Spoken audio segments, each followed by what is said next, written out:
For the last 4 years, Keir Starmer has been in charge of a brutal, inhuman, pitiless political machine.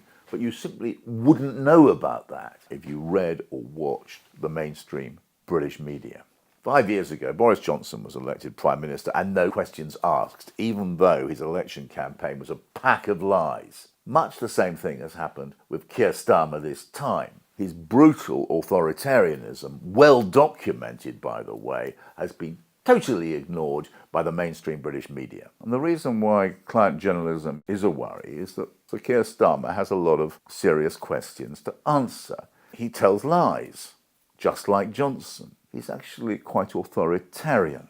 He's run a very ugly political machine on his way to power. We need to know about that. Instead of which we get quite a lot of articles making him out to be this sort of valiant, patriotic, good chap who has somehow drifted to the top without really meaning to. Several years ago, Al Jazeera produced an extraordinary film based on the mass leak of documents, the biggest in British history, from inside the Labour Party machine, which revealed a scale of hostility inside Labour to immigrant communities, particular Bangladeshis in East London, Muslims more generally, also contempt for black people, particularly terrible abusive language used about one of the most distinguished of modern Labour Party politicians, Diane Arbet, the first black Labour woman MP. It revealed a right-wing clique inside Labour running the party and targeting vulnerable communities, driving them out of the party, even spying on them.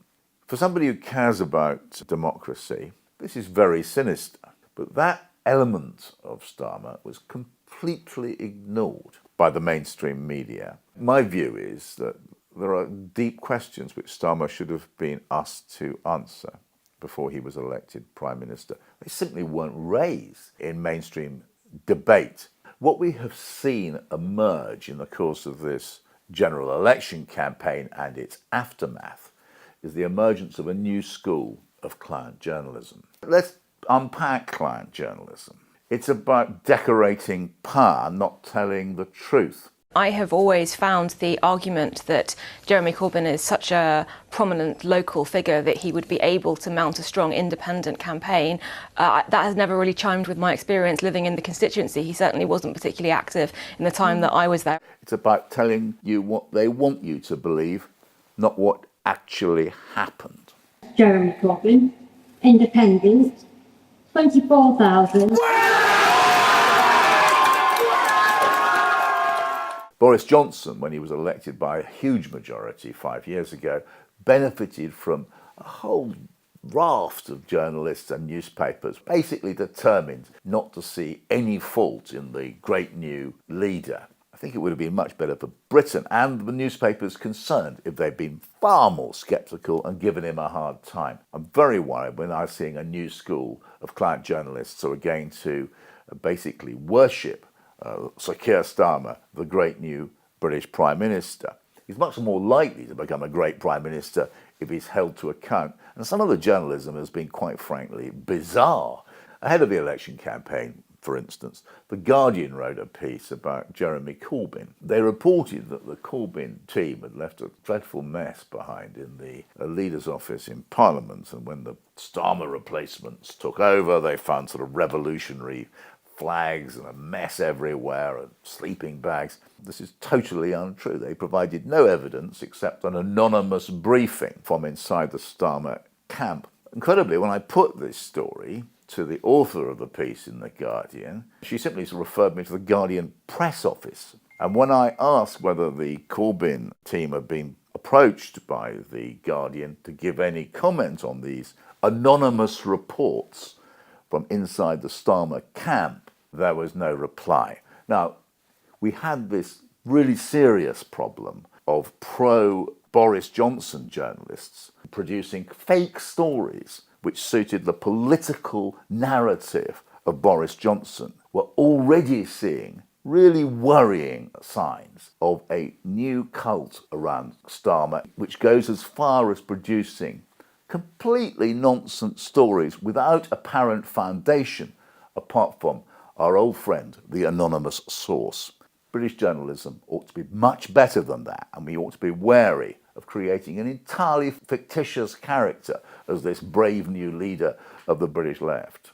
There are all kinds of reasons for admiring Keir Starmer and for welcoming his arrival in Downing Street. He held a proper job outside politics as Director of Public Prosecutions. But I'm worried that the media has not examined his activity as DPP. For instance, those mysterious trips he made to Washington at the time of the Julian Assange arrest and so on. So Keir Starmer's foreign policy is another matter which has never really been properly looked at. We've had a series of warmongering Labour Prime Ministers.